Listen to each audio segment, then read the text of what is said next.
ہمارے چینل میں خوش آمدید۔ تو چلیے شروع کرتے ہیں آج کی کہانی۔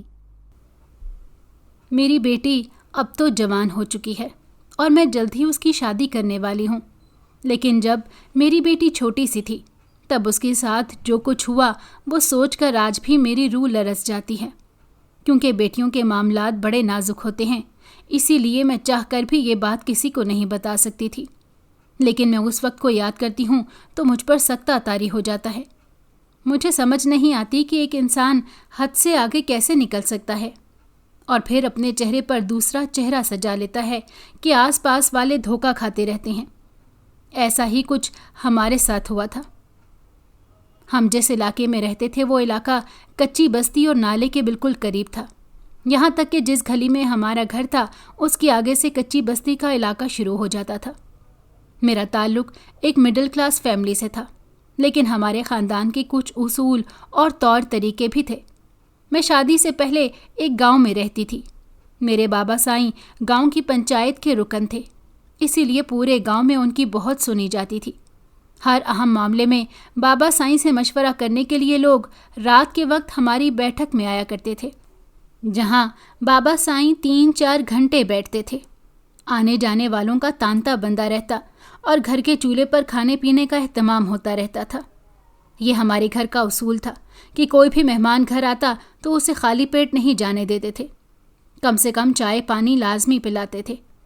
بابا سائیں نے گھر میں اماں کو یہ ہدایت کر رکھی تھی، اسی وجہ سے اماں خود ان باتوں کا خیال رکھتی تھیں۔ کھانا بھی خود بنایا کرتی تھیں، البتہ روٹی وغیرہ بنانے کا کام میری دونوں بڑی بھابیاں کرتی تھیں۔ میں اسکول پڑھ چکی تھی، گاؤں میں 8ویں تک ہی اسکول تھا، لیکن مجھے آگے پڑھنے کا شوق تھا۔ میں نے بابا سائیں سے بڑی ضد کی، لیکن میری دال نہیں گلی۔ پھر جب میری پھپھو شہر سے ہمارے گھر آئیں تو میں نے پھپھو سے اپنی پڑھائی کے بارے میں بات کی، تو انہوں نے بابا سائیں کو میرے آگے پڑھنے کے لیے منا لیا۔ بابا سائیں نے اپنی بہن کی بات مانتے ہوئے مجھے ان کے ساتھ شہر بھیج دیا۔ پھر میں ان کے گھر رہنے لگی اور پھپھو نے قریبی اسکول میں مجھے داخل کروا دیا۔ میں 1 مہینے بعد یا پھر جب چھٹیاں ہوتی تب گاؤں اپنے گھر چلی جایا کرتی تھی۔ میں بہت خوش تھی کیونکہ پڑھنے کی خواہش پوری ہو رہی تھی، ورنہ ہمارے گاؤں میں کوئی ایسی لڑکی نہیں تھی جو 8ویں پاس کر کے آگے پڑھنے کے لیے کسی دوسری جگہ گئی ہو۔ اس لیے کچھ لوگ طرح طرح کی باتیں بھی بناتے تھے، لیکن بابا سائیں نے سب کو یہ سمجھانا شروع کر دیا کہ لڑکیوں کو پڑھانا چاہیے، یہ ان کی زندگی میں آگے بڑھنے کے لیے بہت ضروری ہے۔ پھر کچھ لوگوں نے میری دیکھا دیکھی اپنی بیٹیوں کو آگے پڑھانے کا فیصلہ بھی کیا، لیکن زیادہ تر لوگ یہی چاہتے تھے کہ گاؤں میں ہی ہائی اسکول ہونا چاہیے۔ پنچایت والوں نے مل جل کر اس بات کی درخواست بھی دے دی اور 2 سال کے اندر مڈل اسکول کو ہائی اسکول کا درجہ مل گیا۔ میں چونکہ شہر میں ہی پڑھ رہی تھی، اسی لیے پھر واپس پڑھنے کے لیے گاؤں نہیں گئی، لیکن جب میں میٹرک کے امتحان دے کر گھر گئی تو پھپھو بھی میرے ساتھ گئی تھی۔ انہوں نے کب میرے بابا سائیں سے میرا ہاتھ مانگ لیا مجھے پتہ بھی نہیں چلا۔ اس طرح پھپھو کے بیٹے سے میرا رشتہ طے ہو گیا۔ میں تو آگے پڑھنا چاہتی تھی، مگر بابا سائیں نے میری شادی کا فیصلہ کر لیا اور پھر 6 مہینے بعد ہی میری شادی کر کے مجھے ہمیشہ کے لیے شہر رخصت کر دیا، جہاں میں نے 2 سال رہ کر اپنا میٹرک مکمل کیا تھا۔ اب میں اسی گھر میں بڑی بہو بن کر آ چکی تھی۔ میرے علاوہ گھر میں میری ساس سسر، 2 دیور اور 2 نندیں بھی رہتی تھیں۔ سب سے بڑی بہو ہونے کی وجہ سے مجھ پر ذمہ داریاں بھی زیادہ تھیں، اور میں اچھی طرح جانتی تھی کہ پھپھو کبھی بھی اپنی اولاد کو شادیوں کے بعد علیحدہ گھروں میں رہنے کی اجازت نہیں دیں گی۔ میرا گھر کافی بڑا تھا اور ڈبل سٹوری بنا ہوا تھا۔ گھر کے نیچے والے پورشن میں 5 کمرے اور اوپر بھی 5 کمرے ہی تھے۔ سب سے اوپر کھلی اور بڑی چھت تھی جہاں پر گرمیوں میں سب سوتے تھے۔ نیچے ایک بڑا صحن تھا جس میں صرف میرے ساس اور سسر سویا کرتے تھے۔ میرا کمرہ بھی نیچے ہی تھا۔ ہمارے گھر میں کوئی ملازمہ نہیں تھی، سارا کام میری ساس، میں اور دونوں نندیں کرتی تھیں، جبکہ وہ دونوں پڑھتی بھی تھیں۔ اسی لیے زیادہ کام مجھ پر ہی آ گیا تھا، کیونکہ میری ساس تو اب عمر بڑھنے کی وجہ سے زیادہ کام نہیں کر پاتی تھی۔ میں ویسے تو ایک بھرے ہوئے گھر سے ہی یہاں آئی تھی، مگر سسرالی رشتوں اور کاموں کی ذمہ داریاں کچھ اور ہوتی ہیں۔ میں یہی کوشش کرتی تھی کہ اچھی طرح اپنی ذمہ داریوں کو نبھا سکوں، کیونکہ میں اپنی پھپھو کے مزاج کو جانتی تھی۔ میں تو جب پڑھنے کے لیے یہاں رہنے آئی تھی تب بھی کام کیا کرتی تھی۔ پپھو کو ہر کام وقت پر چاہیے ہوتا ہے، کسی کام میں تاخیر اور بدنظمی انہیں پسند نہیں تھی، اسی لیے مجھے ہر چیز کا خیال رکھتے ہوئے کام کرنا پڑتا تھا، اور میں صبح سے رات تک گھر کے کاموں میں ہی مشغول رہنے لگ گئی۔ میرے سسر اور میاں کپڑے کی دکان سنبھالتے تھے، جبکہ دونوں دیور کالج میں پڑھ رہے تھے۔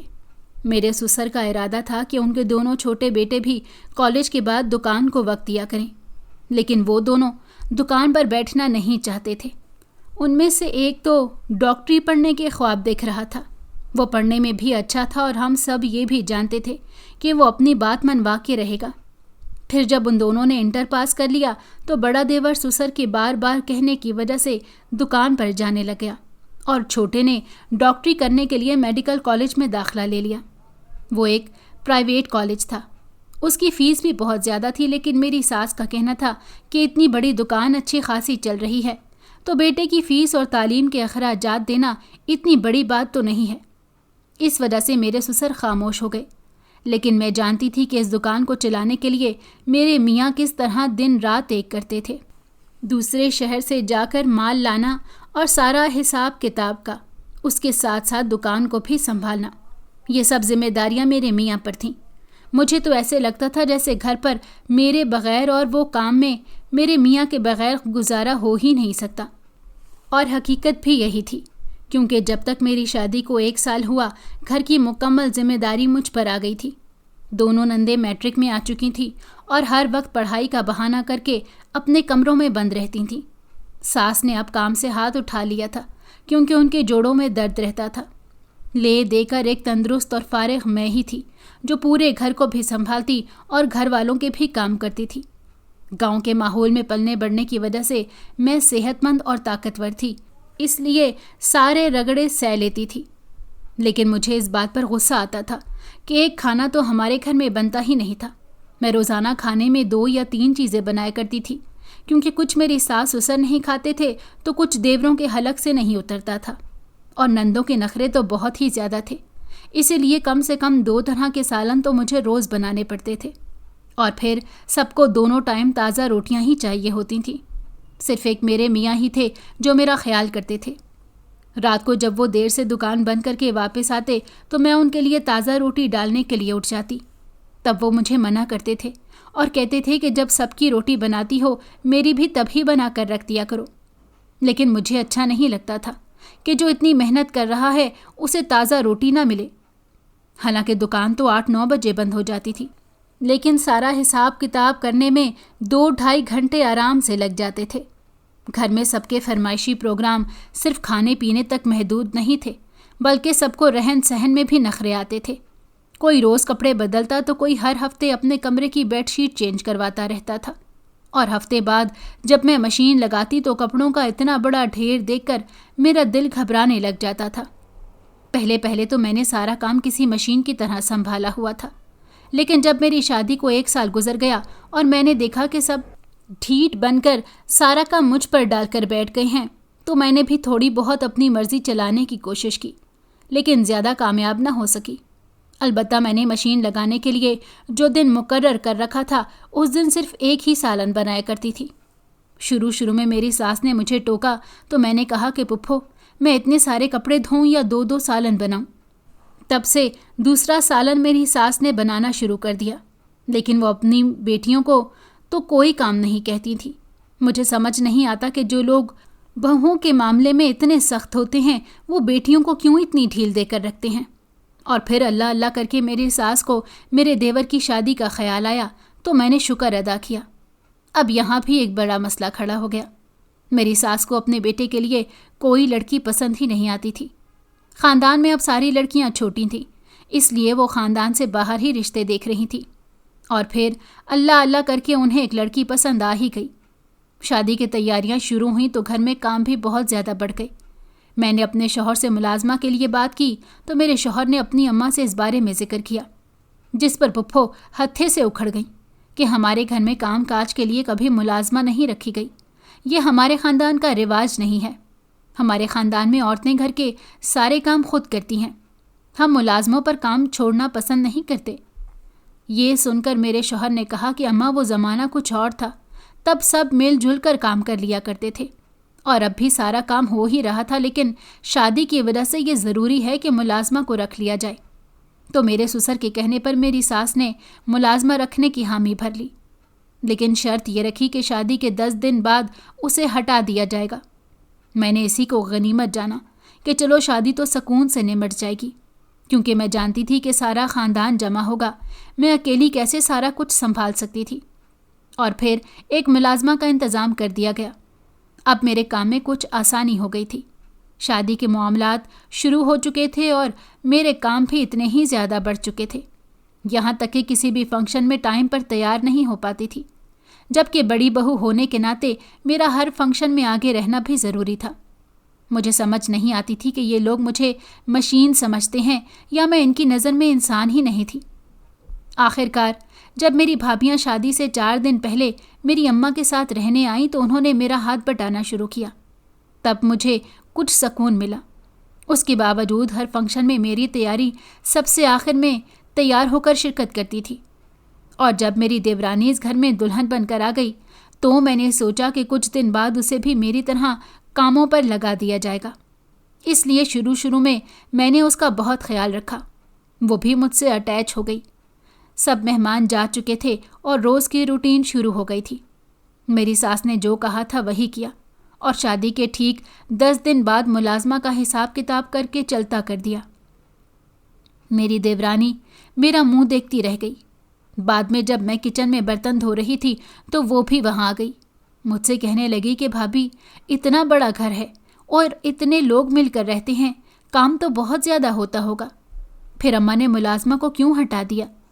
تو میں نے اسے کہا کہ جب مفت کے ملازم میسر ہوں، پیسے دینے کی کیا ضرورت ہے؟ وہ میری بات سمجھتے ہوئے ہنسنے لگ گئی، اور پھر اس نے میرے ساتھ کام کروانے کی کوشش کی، تو میں نے منع کر دیا کہ جب تک اماں تمہارا ہاتھ میٹھے میں نہیں ڈلوائیں گی تب تک کام نہیں کرنے دیں گی۔ اور پھر دوسرے دن ہی اماں نے مجھے حکم صادر فرما دیا کہ دیورانی سے کھیر بنوا لو یا زردہ، اس کے بعد اسے اپنے ساتھ کاموں میں لگایا کرو۔ اماں کے حکم کے مطابق دوسرے دن دیورانی نے کھیر بنائی جو سب کو اچھی لگی تھی، لیکن میری نندوں نے اس میں بھی کیڑے نکالنے شروع کر دیے کہ میٹھا کم ہے، زیادہ پکی نہیں ہے، وغیرہ وغیرہ۔ میں نے محسوس کیا کہ دیورانی کا چہرہ اتر گیا تھا، لیکن ظاہر ہے وہ بھی بہو تھی، کچھ کہہ کر اپنی شامت تو نہیں بلا سکتی تھی۔ اور پھر اس نے بھی میرے ساتھ گھر کے کاموں میں ہاتھ بٹانا شروع کر دیا۔ میں زیادہ کام اس پر نہیں ڈالتی تھی، کیونکہ ایک تو اس کی شادی کے شروع کے دن تھے، دوسرا وہ خاندان کے باہر سے آئی تھی، شہر کی رہنے والی تھی۔ مجھے اندازہ تھا کہ وہ میرے جیسی ڈھیٹ نہیں ہوگی، اور ایسا ہی ہوا۔ وہ تھوڑا سا کام کر کے تھک جاتی تھی، لیکن میری ساس بھی اپنے نام کی ایک تھی۔ جیسے ہی دیورانی اپنے کمرے میں جاتی تو ساس اسے آواز دے کر بلا لیتی اور کسی نہ کسی کام کا کہہ دیتی تھی۔ مجھے ایسے لگا تھا کہ غیر خاندان کی بہو ہونے کی وجہ سے شاید اسے کچھ رعایت مل جائے، مگر یہ میری غلط فہمی تھی۔ اور پھر انہیں دنوں میں میری طبیعت خراب ہوئی تو پتہ چلا کہ میں امید سے ہوں۔ یہ خبر بالکل تازہ ہوا کے جھونکے کی طرح تھی۔ سب گھر والے بہت خوش تھے، خاص طور پر میری ساس سب سے زیادہ خوش تھی، اور انہوں نے میرا خیال رکھنا بھی شروع کر دیا۔ کام کا بوجھ مجھ پر تھوڑا کم کر دیا، لیکن کھانا بنانے کی ڈیوٹی میری ہی تھی، کیونکہ ان کو نئی بہو کے ہاتھ کا کھانا پسند نہیں آتا تھا۔ میں گھر کے کام کرتی رہی اور وقت گزرتا رہا۔ ایسے ہی میری پہلی بیٹی اس دنیا میں آ گئی۔ اس کا نام میری ساس نے مونا رکھا تھا، لیکن اس کی گلابی رنگت کی وجہ سے سب اسے پنکی کہنے لگے۔ مجھے تو یہ بھی ڈر تھا کہ بیٹی پیدا ہونے پر کوئی اعتراض نہ کرے، لیکن شکر ہے ایسا کچھ نہیں ہوا۔ سب بہت خوش تھے۔ میرے ماں باپ بھی کپڑے وغیرہ لے کر پنکی کو دیکھنے آئے تھے، اور پھر میں کچھ دن کے لیے ان کے پاس چلی گئی۔ اماں کے گھر جا کر مجھے بہت سکون ملا تھا۔ اماں مجھے آرام کرواتی تھیں اور پنکی کو بھی خود سنبھالتی تھیں۔ بھابیاں بھی میرا خیال رکھتی تھیں، کیونکہ اس گھر میں ان کا بھی خیال رکھا جاتا تھا، اور میں چھوٹی بہن تو بس پنکی کے صدقے واری جاتی تھی۔ میں تقریباً 10 دن اماں کے گھر رہ کر اپنے سسرال آ گئی تھی۔ ان 10 دنوں میں ہی مجھے ایسا لگ رہا تھا جیسے مجھے نئی زندگی مل گئی۔ اماں نے مجھے خوب دیسی گھی میں بنے کھانے اور حلوے کھلائے، جس سے مجھے بہت طاقت ملی تھی۔ سسرال واپس آنے کے بعد میری وہی کولہو کے بیل والی روٹین شروع ہو گئی۔ پنکی 3 مہینے کی ہو چکی تھی اور فیڈر کا دودھ ہی پیتی تھی۔ اسی لیے سارا دن ساس اسے اپنے پاس رکھتی اور میں کاموں میں لگی رہتی تھی۔ جب وہ بھوک سے روتی تو میں فیڈر بنا کے ساس کو دے آتی۔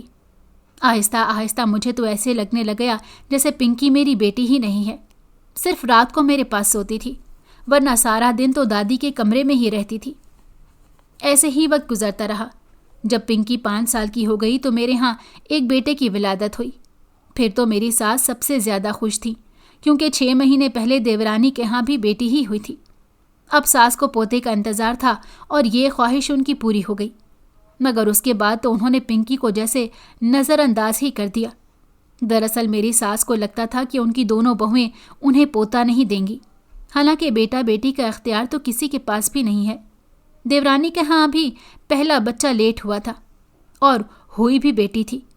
میرے ہاں پہلے ہی پنکی شادی کے 2 سال بعد پیدا ہوئی تھی، اور پھر جب پنکی کے پیدا ہونے کے 2-3 سال تک میں دوبارہ امید سے نہیں ہوئی تو ساس نے مایوس ہو کر میرے میاں کو میرا علاج کروانے کا مشورہ دیا۔ لیکن حقیقت تو یہ تھی کہ میرے میاں ایسی کسی بات میں پڑنا نہیں چاہتے تھے۔ وہ کہتے تھے کہ اگر اولاد ہونی ہوئی تو اللہ کے حکم سے ہو جائے گی، کسی ڈاکٹر یا حکیم کے پاس جانے کی ضرورت نہیں ہے۔ اسی لیے جب بھی ساس ان کو ہاسپٹل جانے کا کہتی تو وہ کام کا بہانہ بنا دیتے تھے۔ اور پھر جب 5 سال بعد میرے ہاں بیٹا پیدا ہوا تو میری ساس نے پورے محلے میں مٹھائیاں بانٹی۔ ہمارے گھر کے بالکل برابر سے کچی بستی شروع ہو جاتی تھی، وہاں میری ساس نے 2 دیگیں چاولوں کی بانٹی تھی۔ پنکی 5 سال کی ہو چکی تھی اور اسکول جانے لگ گئی تھی۔ اسے چھوڑنے میرے میاں یا دیور ہی جاتے تھے اور وہی اس کو اسکول سے واپس لاتے تھے۔ کچی بستی اور گندا نالا قریب ہونے کی وجہ سے ہم پنکی کو گھر سے اکیلے باہر نہیں نکلنے دیتے تھے، لیکن گھر کا صحن بھی اتنا بڑا تھا اور مجھ پر کاموں کی ذمہ داریاں بھی بہت تھیں۔ اگر کبھی غلطی سے بھی باہر والا دروازہ کھلا رہ جاتا تو میری اور دیورانی کی اچھی کلاس لگتی تھی، اسی لیے ہم بہت زیادہ محتاط رہتے تھے۔ میں اور میری دیورانی کاموں کے دوران بار بار بیرونی دروازہ چیک کرتی رہتی تھیں۔ دیورانی کی بیٹی چھوٹی سی تھی اور وہ خود ہی اسے سنبھالتی تھی، کیونکہ میری ساس تو اب صرف پوتے کے گن گاتی ہوئی نظر آتی تھیں۔ ہر وقت انہوں نے میرے بیٹے کو اپنے پاس رکھنا شروع کر دیا، یہاں تک کہ رات کو بھی اپنے پاس سلانے کی کوشش کرتی تھیں۔ وہ تو بچہ رونے لگ جاتا تھا، ورنہ ان کا بس چلتا تھا وہ کبھی میرے بیٹے کو میرے پاس ہی نہ آنے دیتی۔ نہ جانے ان کے دل میں کون سے خدشے تھے، انہیں لگتا تھا کہ میں بیٹے کا خیال نہیں رکھ سکوں گی۔ اس طرح پنکی رات کے وقت بھی میرے ساتھ سوتی تھی اور سارا دن بھی میرے آگے پیچھے پھرتی رہتی تھی، مگر کاموں کی زیادتی کی وجہ سے میں اپنی بچی کو ٹائم ہی نہیں دے پاتی تھی۔ پھر میری دونوں نندوں کی شادیاں ہو گئیں تو میں نے دل ہی دل میں شکر ادا کیا، کیونکہ وہ دونوں ہی مجھے بہت تنگ کرتی تھیں۔ ہر وقت ان کی فرمائشیں الگ چلتی رہتی تھیں اور اماں کے کان وہ الگ بھرتی تھیں۔ دونوں بہنیں بیاہ کر ایک ہی گھر میں گئی تھیں، اسی لیے شادیاں بھی اکٹھی کر دی گئیں۔ ان کو میری ساس نے اچھا خاصا جہیز بنا کر دیا تھا، ہر چیز ان کی پسند اور مرضی سے لی گئی تھی، جبکہ ہمارے لیے تو وہی رواج باقی تھے کہ گھر کی بہو بیٹیاں بازاروں کے چکر نہیں لگاتی۔ ہمیں تو اب جو بھی مل گیا وہی ہم نے شادی میں پہن لیا، لیکن پلٹ کر نہ کسی سے شکوہ کیا اور نہ فرمائش، اور اب تو ایسے ہی جینے کی عادت ہو چکی تھی۔ میرا چھوٹا دیور ہاسٹل میں شفٹ ہو چکا تھا، کیونکہ اسے گھر میں رہ کر پڑھنے میں مشکل ہو رہی تھی، اور ہوتی بھی کیوں نہ، ہر وقت تو گھر میں اتنے سارے لوگوں کا شور شرابہ چلتا رہتا تھا، اور اب تو بچے بھی کھیلتے کودتے تھے۔ نندوں کی شادیوں کے بعد میری جٹھانی بھی کچھ سکون میں آ گئی۔ پنکی 8 سال کی ہو چکی تھی، وہ سمجھدار تھی، عام بچوں کی طرح شرارتیں بھی نہیں کرتی تھی، لیکن اکثر وہ باہر جانے کی ضد کرتی، کیونکہ اس کی ابا اور چچا کے پاس تو اتنا وقت ہی نہیں ہوتا تھا کہ وہ اپنے بچوں کے ساتھ کھیلیں یا انہیں باہر لے کر جائیں، اور گھر میں کوئی ایسا نہیں تھا جو ان کی یہ چھوٹی چھوٹی خواہشیں پوری کر پاتا۔ دیورانی کی بیٹی بھی کچھ بڑی ہو گئی تھی اور میرا بیٹا بھی، لیکن میرا بیٹا تو اب تک دادی کی آنکھوں کا تارا تھا، ان کو تو پوتے کے علاوہ کچھ نظر ہی نہیں آتا تھا، یہاں تک کہ پوتیوں کی اہمیت بھی کچھ خاص نہیں تھی۔ میرے شوہر اور دیور رات کو جب دکان سے واپس آتے تو بچوں کے لیے کھانے پینے کی چیزیں لے آتے تھے، وہی دے دے کر ہم بچوں کو سارا دن بہلاتے رہتے تھے، لیکن پنکی کے لیے باہر جانے کا دروازہ نہیں کھولتے تھے۔ وہ بس اسکول جاتی تھی اور پھر سارا دن گھر میں ہی رہتی تھی۔ وقت تھوڑا اور آگے گزرا اور پنکی جب 10 سال کی ہو گئی تو میں اسے پاس والی دکان پر چیز لینے بھیج دیتی تھی۔